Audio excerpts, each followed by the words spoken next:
It's time for another Dice Tower review from Gamers Remorse.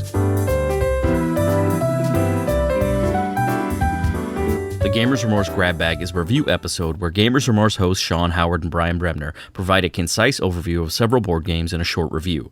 Each episode will have several 2 to 3 minute reviews. Gold Ahoy is a two-player game by Mayfair Games, in which players take on the roles of pirates seeking the lost treasure of pirate Golden Hook. Players take turns drawing and placing tiles in the play area with just a few simple rules. Play begins with the player who most recently ate chili going first because, well, pirates love chili? Players take turns drawing and placing tiles.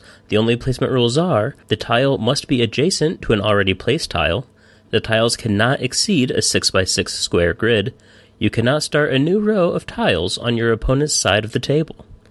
Once all tiles have been placed, players see how many treasure chests they can claim. To claim a chest, you must be the only player that can reach it, or be the player that has the most paths to the chest. In case of a tie, neither player scores the chest. At the end of the game, the player with the most points wins. Gold Ahoy is a simple game, but faces a few potential problems. The visuals are fun, and looking at the play area is not hard to discern what areas you control. The skill and luck seem fairly balanced at first, but it quickly becomes evident more experienced players will generally have the edge, unless the tile draws ridiculously in the new player's favor. The game can play quickly, but certain players can easily overanalyze the placement, causing the game to come to a screeching halt. The theme is fun, but feels mostly just painted on. The game's main and arguably only mechanic is tile drawing and placement, but reading and playing the opponent is also a factor in playing more advanced opponents. The game is enjoyable, but isn't one that I would consider playing multiple times in one night, though it makes a great filler game while waiting for other players to arrive at game night. Just pick your opponents wisely, so it should only take 15 minutes as opposed to 2 hours. This is why I give Gold Ahoy 6.5 out of 10. Gang of Four is a Chinese-themed poker-like game for 3 to 4 players from Days of Wonder, and the game takes about 30 minutes to play. In Gang of Four, players compete to discard all of their cards before any other player through a poker-style gameplay, not so different than the drinking game President. The first player begins by playing a card or several cards from their hand that represents a poker hand. A single card, a pair, 3 of a kind, a flush, and so on. To simplify this, there are only 3 suits. The first player begins by playing 1 to 5 cards in a poker hand from their larger pool of cards. The next player tries to beat that last poker hand with a poker hand composed from their own pool of cards. All players after the initial player must play the same number of cards. If they cannot play a better hand of cards, they must pass, thus missing out an opportunity to remove cards from their hand. In some cases, a player may be able to beat the hand, but instead chooses to pass so as to save those high-value cards. This continuous round of playing poker hands or passing continues until all players pass. Once that happens, the cards are collected and set aside. The player who played the last hand begins another hand by playing another poker hand. This continues until a single player runs out of cards. The moment that happens, the card play stops and all players with cards still in their hands earn points based on the number of cards in their hands. Each card earns a single point. These points are then multiplied by a multiplier based on the number of points earned in the round. For example, if a player has between 8 and 10 cards in their hands at the end of the round, then 2 is the multiplier. Thereby, they earn points based upon 10 cards in their hand times 2, 20 points for the round. Then cards are dealt out evenly again, and gameplay continues as before with the following exception. At the onset of the round, before cards are played, the player who scored the most points last round gives his best card to the player who ran out of cards. The game continues until a player has 100 points. The player with the lowest overall score wins. So what did I think of this game? Well, it's an obsessive little game that I have a love-hate relationship with. The good parts are that anyone can pick it up in about 5 minutes, but the game can be enjoyed for years of gameplay. It took the strengths of American and European poker games and removed the annoyances of too few options, too small of hands to make much difference. What I didn't like is that this game seemed to double down on king making, so the game quickly becomes a slippery slope. If you were dealt a bad hand to start, you might not ever recover from that. That's not to say you can't with a few clever plays, but the cards are certainly stacked against you, as the winner of the round gets the best card from the lowest loser of the round, and the multiplier greatly reduces your chance of ever catching back up. For this reason, I gave the game a 6.8. In fact, Big 2 didn't have these elements of king making, but is essentially the same game with a double-size standard poker deck. Big 2 takes the better elements of Gang of 4 without the king-making, allowing a player to come back from behind. However, Big 2 suffers from other issues, namely 4 suits in an unconventional strength scheme where 2s are the strongest value, followed by aces, and then the standard strength scale. This may give new players some pause as they adjust from Euro-American-style poker, but makes for a great game overall. Despite the learning curve, I gave Big 2 a 7. The offensive band name generator from Robert Burt Games of Draco Magi fame falls into the monochromatic party games genre, where the ever-popular Cards Against Humanity exists. It's a game for 3 to 20 players with recommended ages 17 and up. The game takes about 30 minutes to play, but honestly, a round is about 3 minutes and any number of rounds can be played. In the offensive band name generator, a single player is elected to be the round leader and choose a category from a list, or make their own category up. All players, including the leader, now attempt to create a band name of the given category using cards in their hand. Once all players have created their band names, each player reads them out loud. Laughing and side jokes continue until all players have said their band names. At this point, on the count of 3, each player points at their favorite band name for the round. The player who got the most takes a card for scoring purposes. All players discard used cards and draw back up to 6 word cards to begin the next round. Wait.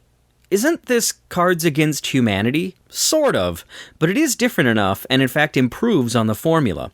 Although I cannot say that the cards themselves are funnier, I can say the mechanics are much better. For one, in Cards Against Humanity, you find yourself leader of the round and unable to play cards. That is really annoying, since I like to be in on the joke as well as participating in creating the humor. This game evolved the formula to allow all players to designate the winner, while at the same time allowing everyone to play in all rounds. Another improvement over Cards Against Humanity is that in Ka, each player has a hand of cards. On each card is a single word or a series of words, but only gives you one option.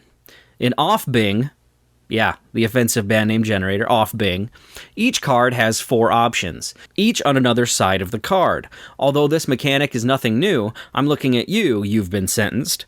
This game uses it well to solve a gap in Ka. Overall, this game improved on a much-enjoyed formula.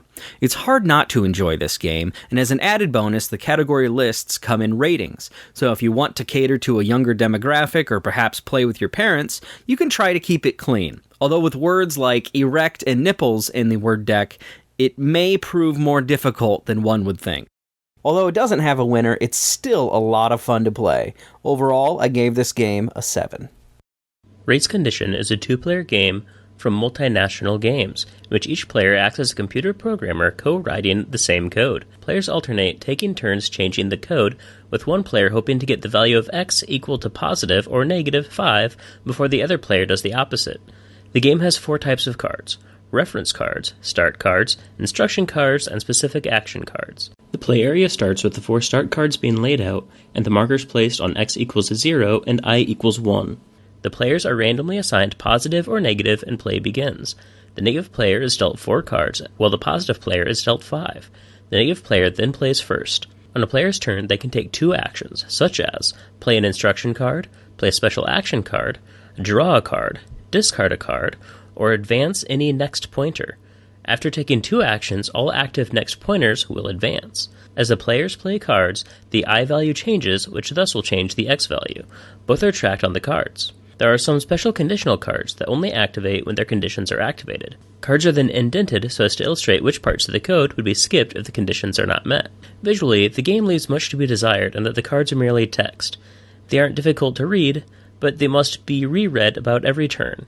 A little iconography could go a long way in helping this. The skill in the game comes down more to code knowledge than card play. As a player not well versed in coding, I found that a huge barrier to entry as the learning curve was quite large. The game plays fast as player actions are limited, but there is a large probability of analysis paralysis entering, and if you or your opponent has the tendency to overanalyze things.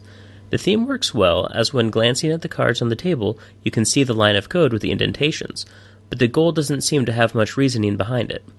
The mechanics play well, especially with the conditional cards, but it takes a while for players to fully understand how they play. Once the barrier of entry is conquered, however, the game becomes quite enjoyable, but can go on for a little bit too long, especially if the players are equally matched. I would recommend this game for players familiar with coding, which is why I give this game 5.5 out of 10. QT is a 2 to 4 player cooperative game by Frantic Frenzy Games. Players take on the role of heroes, fighting off assorted baddies. The players work their way through the land of QT, fighting off the baddies with the help of gods and items. Each player is dealt a confectionery crew character card, which will be their hero for the game. Each player then sets their life at 20 and their attack at 1. At each level, their attack value will double. When their life hits 0, they die. The desert cards are then shuffled and dealt into 4 piles.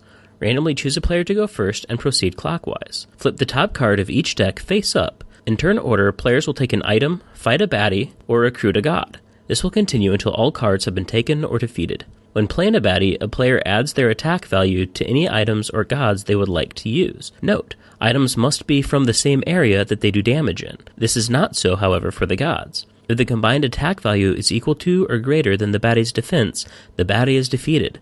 The player then claims the baddie card as a prize for endgame scoring. If you lose the fight, however, you take damage equal to the baddie's attack value. But you will still damage the baddie and subtract your attack from their health. After all 4 cards are gone, the next 4 are flipped face up.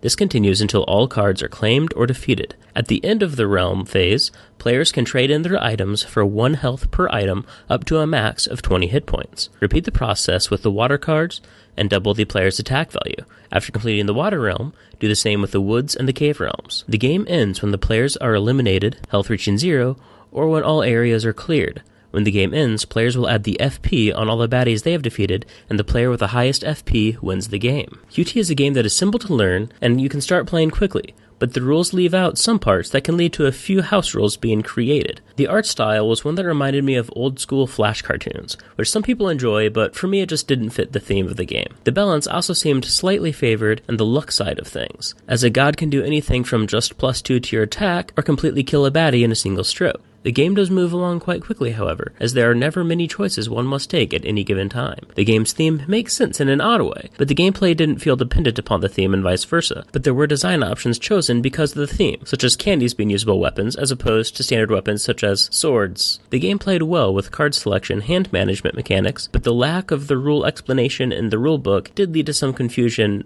at the beginning and throughout the game. At the end, the game was quite enjoyable, but it suffered from the common problem of too many rounds and player elimination. The game took a while to take off as you assemble your items, but then it begins to pace quite well as it was going on, but then it just kind of went on too long, and we felt it could have ended a realm sooner. I thus gave QT 6 out of 10. Thanks so much for watching the Dice Tower videos. Find more great videos and reviews, as well as our top-rated audio podcast at Dicetower.com. You can also find other great shows at Dicetowernetwork.com. I'm Eric Summerer, and you've been watching The Dice Tower.